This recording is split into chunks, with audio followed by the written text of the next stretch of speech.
back to Unapologetically Woman. This year, we're celebrating phenomenal women all across Kentucky who make no apologies for their perspectives or the impacts they are making on the community. Today, we are celebrating Diane Perez. Diane is a wife, a mom, and owner-operator of DV8 Kitchen. Unapologetically Woman, Diane Perez, that's you! Yeah. So excited to have you here today. I am honored to be here. Yes, so let's jump right in. Okay. How did you get here to Kentucky? Where are you from? Where are you from? Okay. Yes. Well, I grew up in Fresno, California. Okay. Got married when I was really young, 21. I married my husband, and we moved to Dallas, Texas for his job. And then we left there. We went to Orlando, Florida, Miami.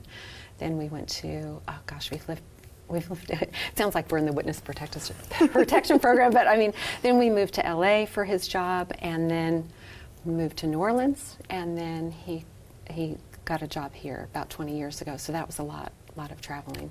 That is a lot of traveling. Yes. And you all have been married almost 40 years, like 36? 30-something, yeah. No, unbelievable. Yes. Yeah. Tell me the story. How did you all meet? We met actually in a restaurant. He was a server and I was a hostess wow. at a restaurant in Fresno. Yeah, way back when. Yeah, that's like foreshadowing to, you know. Well, it's all part of our story. Yeah, for sure. Yes. So tell me about your story. Tell me about what led you into the line of work that you're doing now. Okay, well, there's so many different things. It's not one thing that brought us to do DV8. Right. It's a multitude of things, and it feels almost silly to say that we had this idea and we did this. And it's funny. I've had people say, "Oh, you all are so nice," or "You do such good things," and it's really by painful experiences and a lot of heartache and bad choices on both our parts. Yeah. And I don't talk much about it. Yeah. Because there's sad, painful stuff that I've gone through, but also just joy that we made it to the other side. Because I can't believe we did actually the 35 plus years. Right. So I'm sorry, I need to stop. It's that painful stuff that make us who we are. Right, you know, it's those life experiences that make us who we are, and that's what we need. Right, yeah. So, okay, so so I went through the journey of the traveling, and so I graduated through college through all that travel. I graduated from Fresno State, but when we were living in Texas. Mm-hmm. And then I became a flight attendant, and I actually was in elementary education. That was my degree, but I missed my family back home, and I could make more money flying, and Rob and I could see the world at the same time. So I flew for Delta for over 10 years, which was super fun, and just an amazing experience. But we traveled mainly for his job, and not just traveled, but moved city to city because he was climbing the corporate ladder. And I was very much about that. And that was pretty much the focus of our life, was acquiring stuff and money, and that's the painful part. Really until we came to Kentucky. And we'd gone through a whole lot of things. Rob went through rehab when we were newly married, and I didn't know actually that I was marrying an alcoholic. I knew there was a problem, but I didn't know what that looked like. My parents were older and, very religious, and so I didn't have any, not that you have to be religious and can't drink, but it was, it was just not my world. Yeah. But he was super fun, and we partied, and that was our life, and we just found a lot of satisfaction in acquiring things, like I said, making a lot of money, and he worked for big companies, and it was really glamorous, and it was really who we were. And through that rehab, and I had my biological mother, I was adopted, reach out, she found me, we found my father.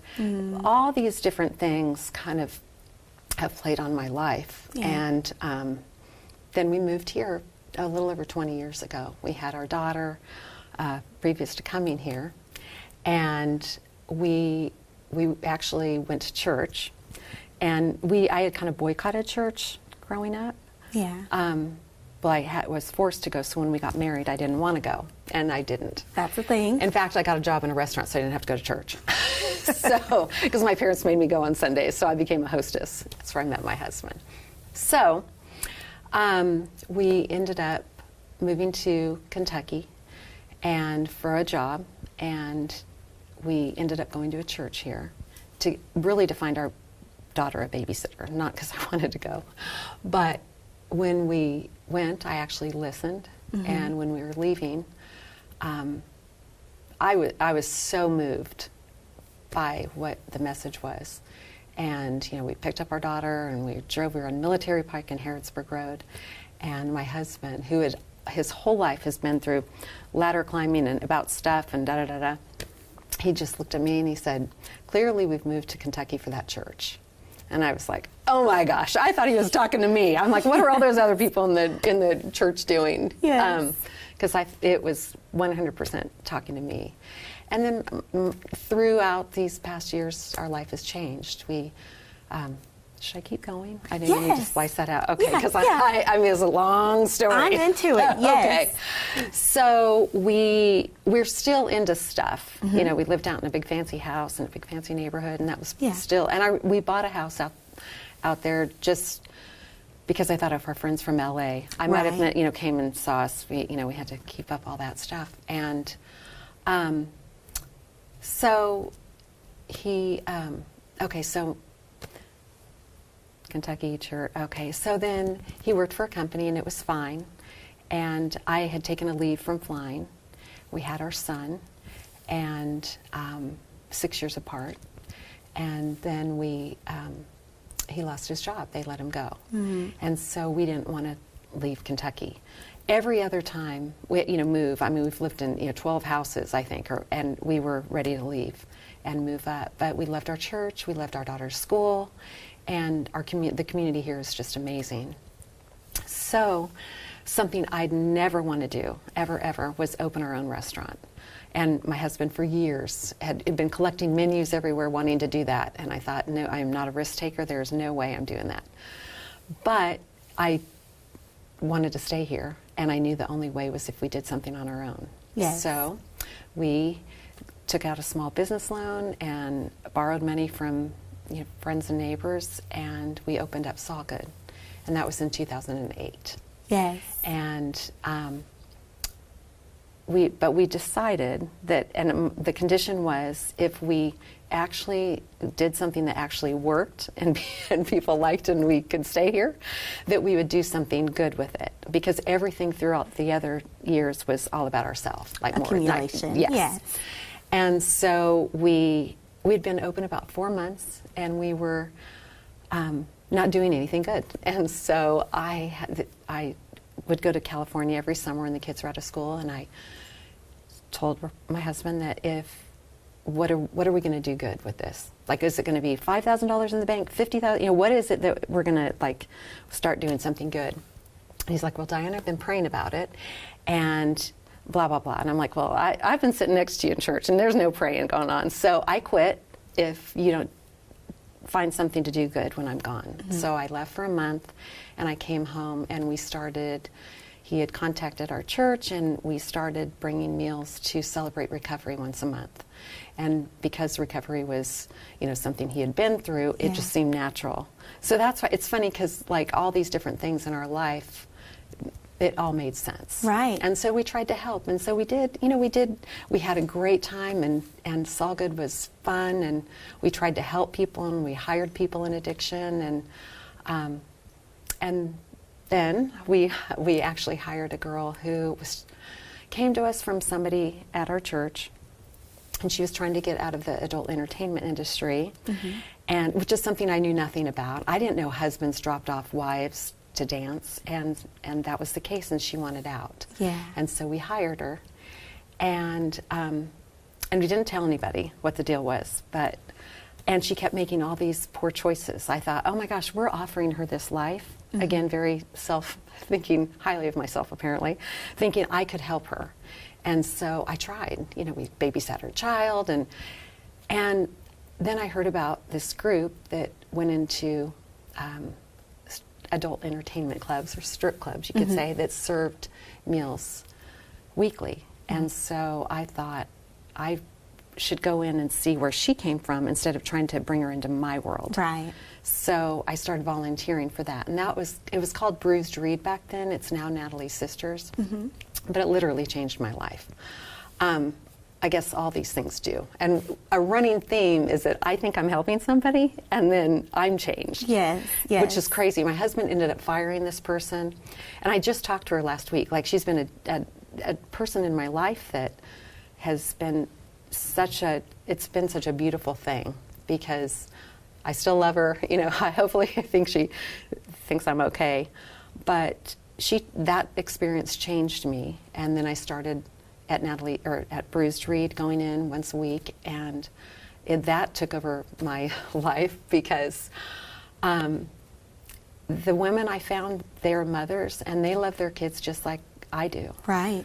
But there's more in common. We just had different experiences, and there's educated women in those clubs. They're not there by choice. It's much different than what you see on TV. They go in, they have to pay to be there. It's literally life-changing. So I ended up with them, doing a lot of work, and then about 2 things happened that were pivotal for DV8. Is we lost many people to drug and alcohol. But mainly like the opioid epidemic happening, to overdoses. And the police in Lexington are amazing, and they came to Natalie's Sisters. And can you tell us how it became Natalie's Sisters? How it became and Natalie's what Natalie's Sisters is? Okay, Natalie's Sisters is it's a group of women, and actually men. We have some security men who serve women that are sexually exploited and trafficked, and just giving them unconditional love, not requiring anything, not preaching it, not trying, just looking them in the eye and offering them a meal. Right. And it became Natalie's Sisters because years ago, I can't remember the date, but the first homicide in Lexington, I want to say 2012, was a woman named Natalie. And she was actually a girl that worked in the clubs years before. And that's the way it works, is they work in the clubs, they end up on the street, and that's how it rolls. There's very few people that get out. Right. And so the police, when the opioid thing got really bad, they came to us and they said, you know, we keep arresting the girls that work on the streets, and for years, nothing happens. They get more fines, they come right back out, and we've heard other cities have relationships with their girls that work the streets. So would you partner with us? So we did. That's big. That's big. And it was very grassroots, and we'd drive around in unmarked cars and give girls, and I mean, it's literally, again, it like changed my life. Just amazing. In the meantime, we had opened 3 Saul Goods at this point, and things were good. Money was good. Definitely a different focus, though, not needing all the stuff, and really enjoying helping people at Saul Good as well. And there was one woman in particular who, when we first opened our downtown location on Short Street, she was a single mom and couldn't have been a more, just beautiful person, best server ever. My husband says, in 20 years, I've never had anybody give us service like that. And we had her be our server years before at another restaurant in town. And I remembered her when she came and applied. We ran into her on the street, and she's like, "You're the owners of Saul Good." I'm like, "You're that waitress or that server that described shrimp and grits to me." And oh my gosh, she was so lovely, but she had no money. She never had money. And things didn't add up. And it ended up that one night our hostesses called us at home and said, every night when I empty the trash in the bathroom, the women's room, there's a spoon and a ramekin. And I don't understand. And we didn't either. So I'm Googling, what is that? Well, turns out it's how you worm your heroin or whatever. And it ended up that this friend who was our friend, she was, shooting up and in our restaurant. Yeah. And so through a kind of terrible thing, you know, my husband let her go, and then I couldn't shake her. It just haunted me because she was really wonderful, and she had a little child and single mom. So I stalked her, and I would drive by her place, and my husband was like, "Don't do that." But I did, and I asked her if she'd meet me for coffee. So I went and picked her up, and we went and had coffee, and she just sat down and said, "Do you just tears, just like, do you think any of us want to do this? Do you think we, you know?" And she explained what dope sick was. I didn't know that all that. I had no idea. So we hired her back, and did all these things. She detoxed. And this was so it's like 2014. And so I knew nothing about heroin. And I learned that year so much because I walked alongside with her. We kept her tips at night. We helped pay her rent, like totally enabled her. Yeah. And then she ended up relapsing and kept it. We confronted her. She became homeless, and she went to the healing place in Louisville. She was 7 months clean and then have to get a job. And she got a job at a cute little urban market, and they did a background check, and within 4 days she was back working at a restaurant and shooting up again. And so that was it. She needed a safe place to work, that everybody wasn't partying, and restaurants party, and they're fun, and I love the industry, but even the good ones do. It's just that it runs. It's like breeding ground for addiction. So compile her with my husband's addiction, and then Natalie's sisters. I took a trip to Cincinnati with a police officer and a couple of the women, and we were looking at a house up there that has the women that work on the street that they can go in, and they can shower and get a meal. And it's something we wanted to bring to Lexington, not the shower part, but just to get off the street. And so, because we were handing meals out our car windows and would hop out and talk to them. And so there's a little area called Price Hill, and there was a little restaurant called Blockhead Pizza. And we went there, and basically what it did, it's not in business anymore, but it served people could work there that worked in the neighborhood. Yeah.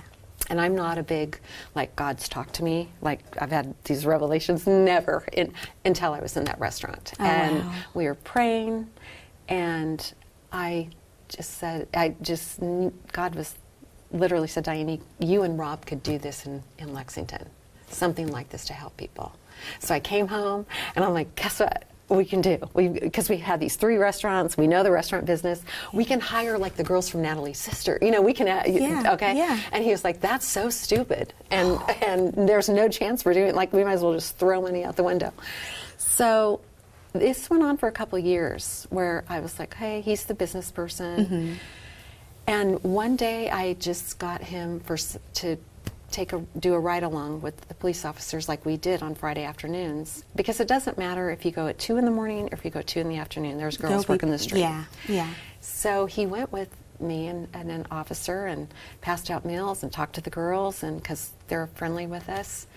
And it's so wonderful because they do, you just look them in the eye, don't want anything, and so anyway, we brought him back to Solgood, dropped him off. And Rob and I went to dinner that night, and he had he didn't say anything. And I thought, okay, maybe I'm like blowing this up. And it's not that big of a deal. And so the next morning we have coffee every morning. Before we get out of bed, he brings me coffee, and we're having coffee. And he said, it's kind of like one of those pivotal moments, like living here. He said, okay, I can finally talk about what I saw yesterday, and what are we going to do? Yeah. And so 4 months later, we opened DV8. So that's how amazing. It happened. I don't know, that's a long story. I'm glad that you did not take no for an answer, and you kept trying. Yeah, and you kept trying. And there is one thing that I want to let the world know for young adults and young girls who are looking up to role models like you. What piece of advice would you give them? Oh, gosh. Piece of advice. Well, I know that right now, especially young girls and social media, people are trying to find themselves and find happiness through all different ways. And this book or self-help or all these things that are very self-focused, and that's important because you do have to take care of you. Right. However, there's such a need in the community everywhere you go, whether it be hungry children or drug addicts or girls working the street or single moms that need help. Helping somebody, extending yourself and taking the focus off yourself and serving somebody, not to get noticed, but just serving, it can change your life. And in such a meaningful way, when you least expect it. Yes. Would be that's, I love that. I don't know. Well, thank you so much for being on our show. Oh my gosh. You heard it from Diane first. The greatest fulfillment comes from serving others. Continue to watch our episodes of Unapologetic Woman.